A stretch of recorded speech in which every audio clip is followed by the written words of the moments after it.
Assunto de aula de hoje é o conceito de momento angular. Então, a gente vai introduzir o momento angular e descobrir a lei de conservação de momento angular no sistema fechado. Tudo bem? Então, vamos considerar um exemplo do sistema fechado que consiste somente de dois corpos que interagem entre si, não tem forças externas. Então, corpos com massa M1 e M2. Claramente nós consideramos esses corpos referente a um referencial inercial. Não esqueça que sempre existe isso, certo? E o centro de diferencial inercial é ponto O, certo? O eixos não precisa hoje, a gente não vai usar coordenadas, mas a gente vai usar vetores da posição do corpos. Então, o vetor da posição de corpo 1, R1, vetor da posição do corpo 2, R2. E lembra que na uma das aulas eu disse para vocês, argumentei para vocês, que a força de interação entre dois corpos sempre vai ao longo da linha que junta esses corpos. Por exemplo, vamos considerar a força de atração. Então, corpo 2 age na corpo 1 age na corpo 2. Então, essas forças são acima. Então, essa força F de corpo 2 age na corpo 1 e esse F corpo 1 age na corpo 2. E agora, lembra que numa das aulas sobre equilíbrio mecânico, a gente já tinha o conceito do momento de força. Então, vamos considerar o momento de força, que às vezes é notada como letra M, né?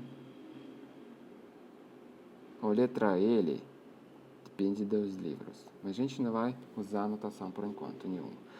Então, o momento da força que age na corpo 1, força de F2 é o que? É o produto, o vetor da posição, onde a força é aplicada, quer dizer, a posição do corpo 1, na força que age no corpo 1.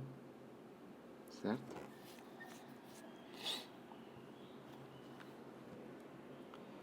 Esse é o momento da força que age no corpo 1. Pela segunda lei de Newton, isso pode ser escrito assim também. A força, ela resulta em movimento do corpo. Então, no lugar da força, eu posso colocar a massa de corpo 1, mudança de velocidade, que é a aceleração do corpo 1. E agora eu vou escrever mudança de velocidade por razão que a gente vai ver agora há pouco. Essa é a nossa força. Agora eu vou demonstrar para vocês que esse vetor primeiro, esse vetor é produto de dois vetores resultantes, né? Produto de dois vetores, produto vetorial. Pela propriedade do produto vetorial, se é um vetor multiplicado por uma constante escalar, quer dizer, a massa, essa constante escalar pode multiplicar o resultado. Então, essa é a mesma coisa que é escrito no lado direito. Produto primeiro de vetor L, mudança de vetor V, mudança da velocidade, quer dizer, aceleração. Agora eu vou mostrar para vocês que esse produto nada mais do que mudança de um vetor. E esse vetor vai ser produto de posição na velocidade de corpo 1. Por que é isso? Vamos descobrir isso lembrando o que é mudança de um vetor. Então, a gente pega um intervalo do tempo, durante o qual muda esse vetor, pega vetor no tempo final, menos vetor no tempo inicial, dividido por tempo. E quando o tempo vai para o zero, o intervalo do tempo vai para o zero. Isso é importante porque a mudança do vetor, realmente, essa mudança depende do tempo. Por exemplo, a aceleração depende do tempo. Tá? A mudança da velocidade depende do tempo. Por isso precisa esse limite, certo? Então, o que nós temos?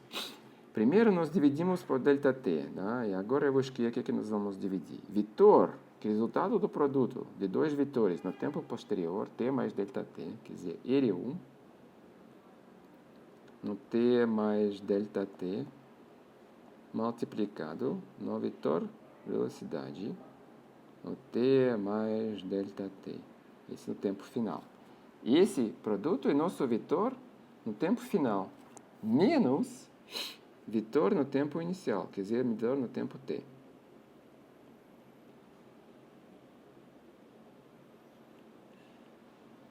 certo?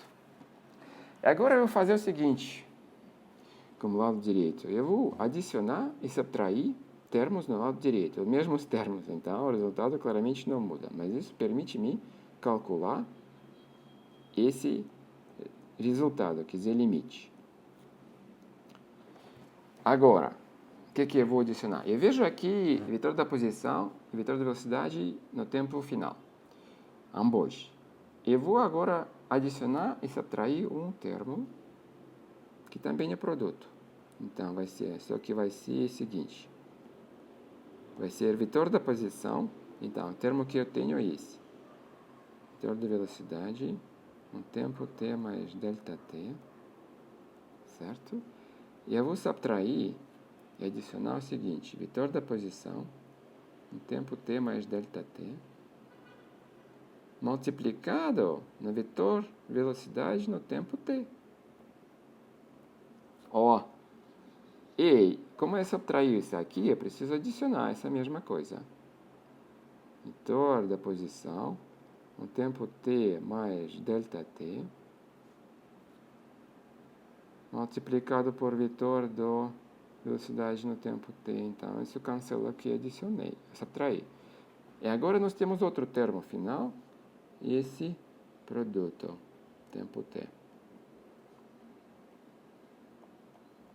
Certo? Ó. Então, observa o seguinte. Aqui nós temos um mesmo vetor, certo? E aqui nós temos outro mesmo vetor. Tem dois produtos como esse vetor, esses vetores, né? Então, eu vou juntar esses produtos. Se fazer isso, o primeiro termo vai ser o seguinte. Então, vai ser ainda limite. Espero que não falte espaço para demonstração. Então, o primeiro termo vai ser vetor da posição no tempo final, certo? T mais delta t, certo? Multiplicado no quê? Aqui vetor de velocidade no tempo t mais delta t. Aqui vetor no tempo t. Então, e nós subtraímos um de outro. Então, nós precisamos subtrair vetor de velocidade, certo? Então, isso vai ser mudança de velocidade no tempo delta t. E aqui nós temos outros dois termos, onde velocidade é a mesma. E posição, os tempos diferentes. Então, nós temos o mesmo raciocínio, mudança da posição, tempo delta t multiplicado por velocidade no tempo t. E observa o seguinte, quando o delta t vai para o zero, o que acontece? Aqui nós temos t mais delta t, e esse delta t vai para o zero. Então, nós temos posição no tempo t. E delta t, nós dividimos a mudança de velocidade. Quer dizer, a gente pode cancelar delta t aqui e dividir aqui, certo? E dividir aqui. E, pela definição da aceleração, essa primeira ração, no limite, vai dar aceleração. Aquela mudança de v1 sobre dt, que é escrito lá, naquela fórmula aqui. Ó. E aqui vai ser a mudança de posição, que é velocidade, certo? Então, esse termo, no limite, vai dar velocidade v1 no tempo t. Então, a gente vai ter produto v1 no tempo t e v1 no tempo t, produto vetorial. E esse, zero, como a gente sabe. Produto vetorial do mesmo vetor, como ele mesmo é zero. Então, nós temos exatamente esse resultado desse lado esquerdo, nós chegamos ao lado direito nessa forma.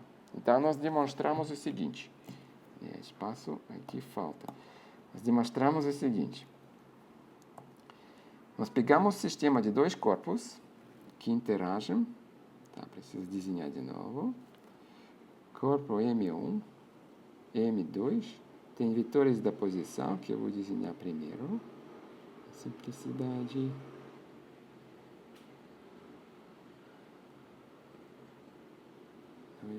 Tem forças de interação que hajam ao longo da linha que junta os corpos. Certo? E esse é nosso início da referencial inercial. Certo? esse força F2, esse força F1, Eles são sentidos contrários, esses são os dois corpos. Então, nós descobrimos o seguinte, nós descobrimos que o momento da força que age no primeiro corpo, pela segunda lei de Newton, isso também, R1, massa no corpo 1, mudança de velocidade no corpo 1 sobre tempo, certo? Produto vetorial, isso é mesmo que a massa, corpo 1, posição no corpo 1, mudança de velocidade no corpo 1. E nós descobrimos também que esse produto, em brackets, nada mais do que a mudança do que? Do outro produto. Qual produto? Esse aqui. Um raio da posição do corpo na velocidade instantânea. E quando nós temos uma mudança de uma coisa, então isso ainda não é término, porque a massa é constante, a gente pode escrever a mudança de vetor, que eu vou escrever nessa forma. Então, claramente a massa pode multiplicar qualquer dois, ela não muda no tempo, então ela multiplica produto vetorial R1 na V1. Ela pode multiplicar qualquer desses dois vetores, então eu multiplico o vetor da velocidade. Por quê? Porque isso também, como a gente sabe, é momento linear.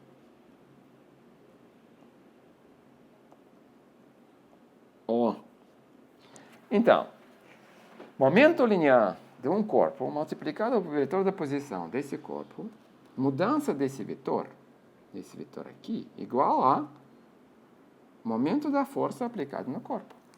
O momento da força, lembra, era importante para equilíbrio mecânico, o princípio da alavancagem, a gente descobriu, né? Lá onde a gente introduziu o momento da força. Agora, a gente não tem nenhuma alavanca, mas a gente tem um sistema fechado de dois corpos, que interagem entre si, umas forças em sentidos contrários à linha, que agem na linha que junta os corpos. Isso é importante. Então, aqui não aparece, mas deveria ser ao longo da linha que junta os corpos, que essas forças agem. Certo? Agora vamos adicionar outro corpo. Quer dizer, para outro corpo também isso é válido. O momento de força F1, 2, que age no corpo 2, igual a mudança desse produto aqui para corpo 2. Quer dizer, o momento... Então, esse produto vai ser chamado momento angular.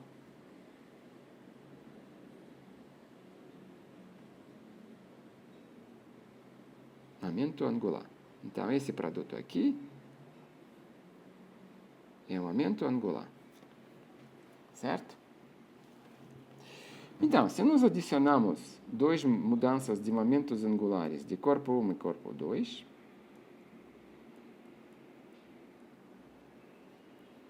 o que nós vamos ter? Vamos ver.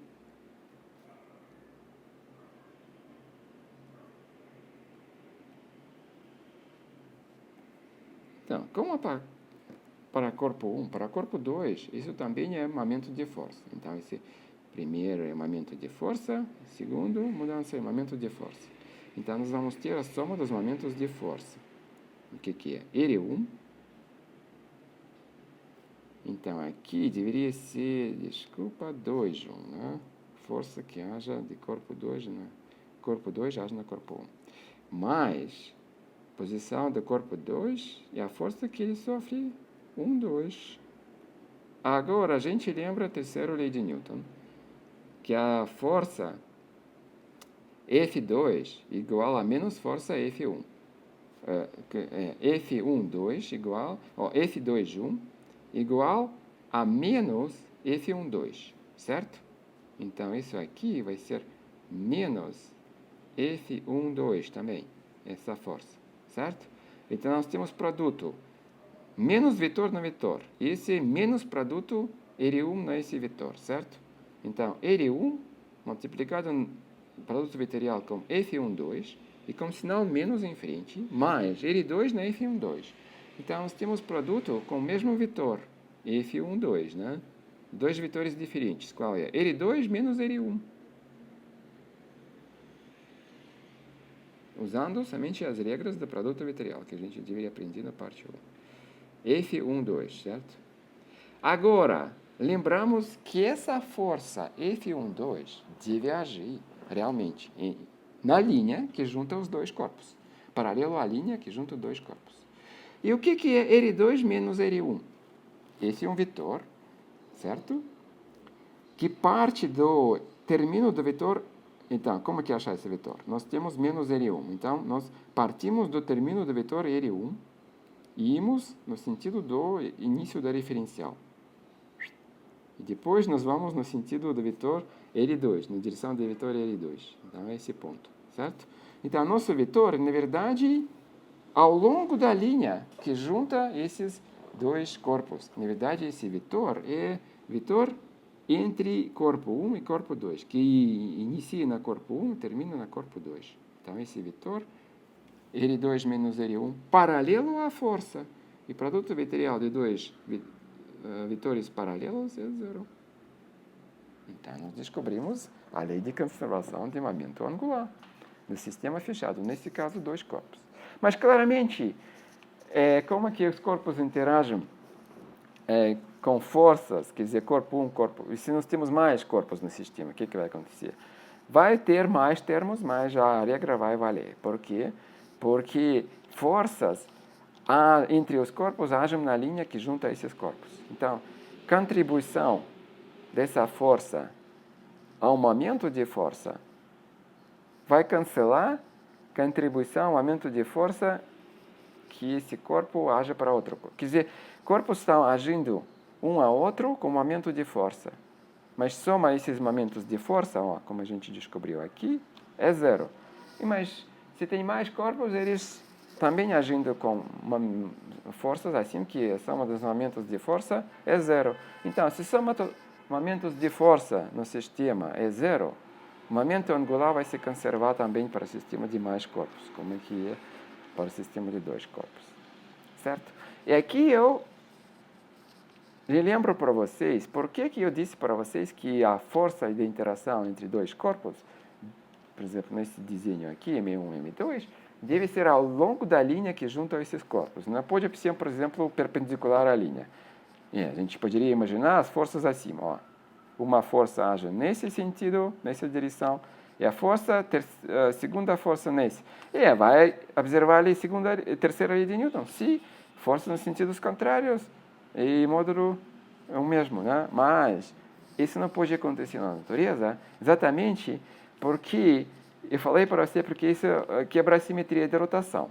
Lembra? Se gerar sistema ao longo da eixo junto aos corpos, e mudar, o sentido, direções das forças vão mudar, certo? Mas se no espaço não tem nada, não tem diferença entre os sentidos das forças, não tem nada mudou no sistema, né? E por que as forças então devem ser essas direções? Então a única direção possível a força de interação pode ter ao longo da linha